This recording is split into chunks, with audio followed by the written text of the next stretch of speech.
The Tech Matters YouTube channel brings you how to create a Facebook ad on command with Director of Technology, CaseyDoty. So one thing that I didn't show you in the video that I think is very important about this video and doing listing ads on Facebook is if you don't have your own listing, talk to an agent in the office that has a listing and ask them, hey, would you like me to get buyers for your listing? I'd love to run an ad on Facebook, and a lot of them will let you do that. Hey, Keller Williams. Today I'm going to be showing you how to do a Facebook ad campaign, and we're going to be doing a listing campaign today, but you can apply this to basically any Facebook ad. So first we have the dashboard here, and it gives you some suggestions on campaigns, a couple of training videos, as well as like your past performance on your leads and your lead spend and how many ad spend and how many leads you've got. So you can see right here, $300 spent, 287 leads. That's pretty good. So let's go into paid ads. Well, and then the first thing you're going to do is you're going to make sure you put in your credit card. So you can put in your credit card right here. You shows your remaining credit. So if it doesn't spend all the money on your ad, or if you get for some reason a refund on your ad, then it will show you your remaining credits right there. This shows you all your campaigns, what you spent on all your campaigns. Let's go back to paid ads. So in paid ads, this also shows all your ads that you've done, and I'll get back into this a little more after we set up the ad. So the first thing you're going to do is click create a new campaign, and we're going to do a social ad. So we're going to call this one 3713 East Nolan. That's the property I'm going to be doing the ad on. And then advertise leads. So this goal, the only one that does anything different when you select these goals is advertise multiple listings, and that actually changes the ad setup and what you can do. The rest of them are just for your tracking purposes. So let's do advertise listing, and we're going to do Facebook. And now you can do Facebook and Instagram and Twitter all at once. So if you want to do the ad to both, then click both of them. We're just doing Facebook today. So let's do setup campaign. And we're going to search for listing here.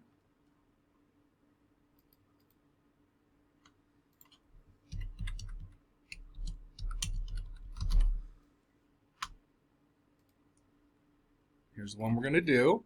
So the cool thing about doing an ad through command in Facebook is, first of all, it's a much simpler interface to use. It can be kind of confusing when you're on Facebook doing an ad. You still have all the options here. This is much easier to do. First of all, it pulls in the listing information, pulls in the listing pictures, and that's just really cool. So, okay. So here we go. This pulls from the description. So you can see here, this is a pretty good description.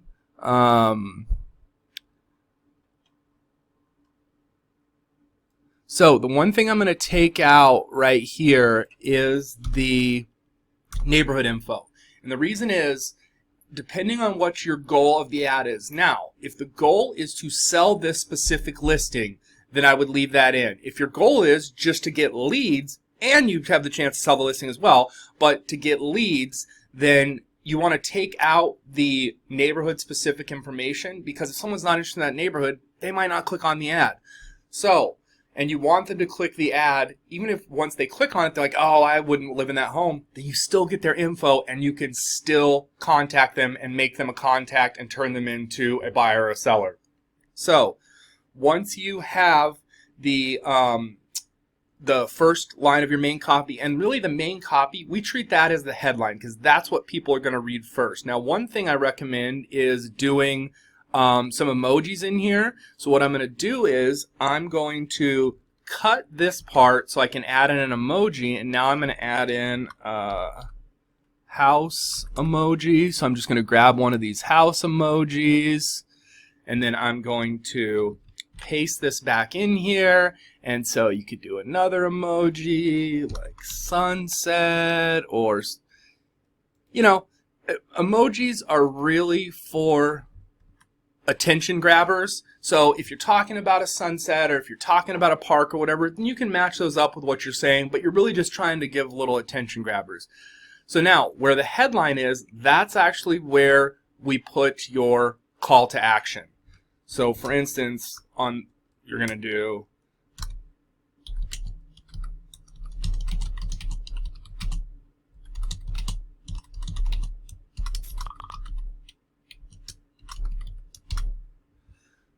so we put as our call to action for price and picks, click learn more. So in the description section, you can put another line or two about the home or another just little attention grabber finishing line. That's always a good idea. Talk a little bit more about the home, and then I'm just going to put what they have. This home could be yours.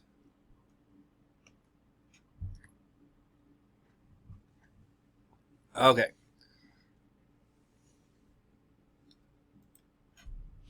So now we're going to do then save the ad text, and then we're going to go to add media. So add media, you have the option to do whatever picture you like. Now, I highly recommend on this that you do the best picture of the home. You don't always have to do the front of the home. If the front of the home isn't the best picture, if it's got an amazing backyard, put that in here. That's what's going to be that captures people the most is the picture. So cool backyard, put that in there. Cool kitchen, whatever is the coolest picture, put that in. And so to change the image, you click change image, and you can look through all these images here. Look through all of them, and say we wanted to do this one instead. We'll click preview and crop, and then you're going to make sure you have this around the area that you want. So you're going to make sure you have that around the area you want, and then you're going to come down here. You're going to do include my ownership statement, and you're going to click apply, and then you're going to click save ad media. Now we get to the next part with the Facebook ad. So now is where you select the page that it's going to be on. Now this is very important for the destination. You always use the option use Facebook lead generation form, because you get the best of both worlds. You still get to send them to a site or a landing page, but Facebook captures their information after they click the learn more button. So again, it's the best of both worlds. Now you can change the call to action button, whether you want it sign up, apply now. We usually do learn more depending on the ad. Follow-up destination. So this is where you send them after they click the learn more button. So there's a few different options here. You can create a single property website on command for a listing. You can, if this ad was about your app, you could send them to your app website. Now, I started doing a new thing that I really like. So I would go to your command website and actually look up the property.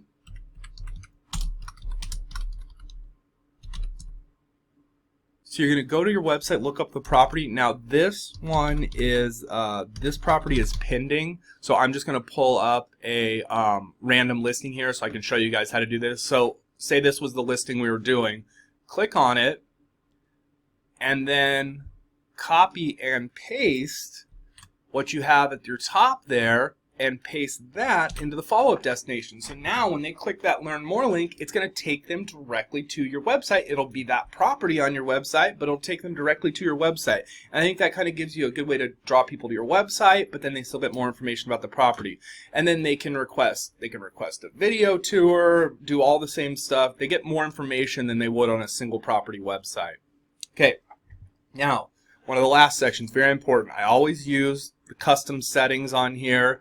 So don't do target my database. That system's really not working yet. It might in the future. It's kind of technical, but just don't use that. Use target a custom audience. So this property is in Chandler. So we're going to say Chandler, Arizona. And now just because the property's in Chandler, though, that doesn't mean only the people in Chandler are going to want to look at it. So basically what I say, especially for one of these, is as far as you're willing to go to work a lead, that's what you put in. That's the distance you put in. So you could put where you are. Say you live in Scottsdale.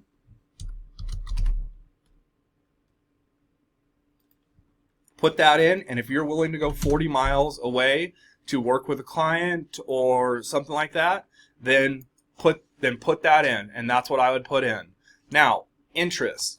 So interest is what enables it to get more focused in targeting. If you don't put in interest, then it's just going to target anybody who's using Facebook in a 40-mile radius around Scottsdale. Now, if you put interest, it's going to focus on people that are actually looking at real estate related things. So in the description of this video on YouTube, we'll have a list of interests that you can use. It's a list I've put together, so it's got a bunch of interests you can use. So for instance, I usually recommend doing Zillow, and then click Zillow, Realtor.com,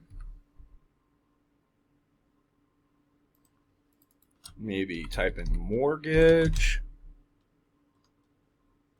So again, there's a bunch of different ones you can do, and again, see that list in the description. And then very important here, always do or. If you do and, then for them to see the ad, they have to match with every single one of these interests. If you do or, they only have to match with one of them. So and then go ahead and save the Facebook ad. Oh, it's got HTTP twice here, so that's good. It told me that. So there we go. So we're going to save that. Okay, now we're going to go down to duration and budget. So it recommends 10 days of $1 per channel a day. Now, what we've been seeing, what a lot of people do is $30 and $3 a day for 10 days. Now, that's one way to do it. I recommend, especially when you're first starting, run the ad for 3 days. Do it for $3 a day for 3 days. Run it over the weekend. That way you can kind of start testing out, changing certain things on the ad and seeing what works for you and what works best in your area. And then you're not spending that whole $30, you're only spending $9, and then you can decide, oh, well, this ad's killing it. Okay, well, let's run this same ad again. And as soon as we save this, I'll show you how you can easily run that same ad again. But what you can see here, this is your duration, and then this is your daily per channel amount in spending. Now, if you've selected Instagram as well as Facebook, you're going to have some other options here to split the money between the two channels and that type of thing. So basically, the maximum amount this ad would spend would be $30 over 10 days. Now, say like I said, we just wanted to run it over the weekend. I could do the 24th through the 26th.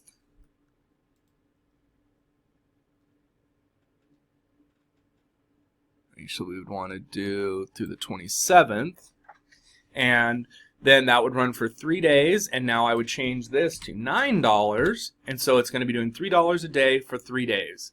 And then you want to save that, and then save that as a draft if you don't want to publish it yet. If you want to publish, you hit Publish Campaign. Now I'm not going to do that because I'm not in my account.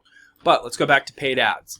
So after your ad runs, I'm going to show you how you tell how well your ad did. So if you want more in-depth description on these different sections here, this tells you what cost per 1,000 impressions, cost per click per link, cost per click link click, leads captured, so you can get more in-depth in detail. So I'm going to describe these three different things. Impressions means it showed up on someone's Facebook page. That's an impression. It showed up on their page. They didn't necessarily click on it, but it showed up on their page. Now, a click means they clicked on the ad to find out more information about the ad. So it'll zoom in on the ad, bring it up in front of them. So that's a click. Now, what we're all shooting for, of course, is a lead. So what this means is they actually clicked on the Learn More button or the Apply Now or Sign Up button. So this means they actually clicked on that button, and that's what we're going for. And there you go. That's how you can tell what happened with your ad and how many leads you got. Now, if you're in here and you want to go look at the leads that you got from this ad, click on that number right there, and it'll take you right into your contacts with a filter showing you all the leads from that contact. Now you can see what Martha's done here is she actually marks them as a Facebook lead and then also marks them as what the ad was. Just makes it easier to sort later and track all that stuff later. So another thing is, another place the leads show up are in your recent leads. So they show up right here, so then you can decide what you want to do with them from right here. You can click on them, it'll take you into their contacts. Now, the last place it shows up is you get a notification through Kelly. So that's one of the reasons it's so important to have Kelly downloaded, is it will show up through Kelly. So there you go. That's how you do a listing ad on Facebook. And again, you can apply that to other types of ads. You would just do different ad copy. And again, I didn't show this in there, but you can use video on your ads. You can use the cool neighborhood videos that Command has for you. So you can do a bunch of different stuff in your ads. But that's Facebook ads on Command. Thanks for watching Tech Matters with CaseyDoty. For other great Command training videos, check out the rest of my channel. And if you like what you see, like and subscribe.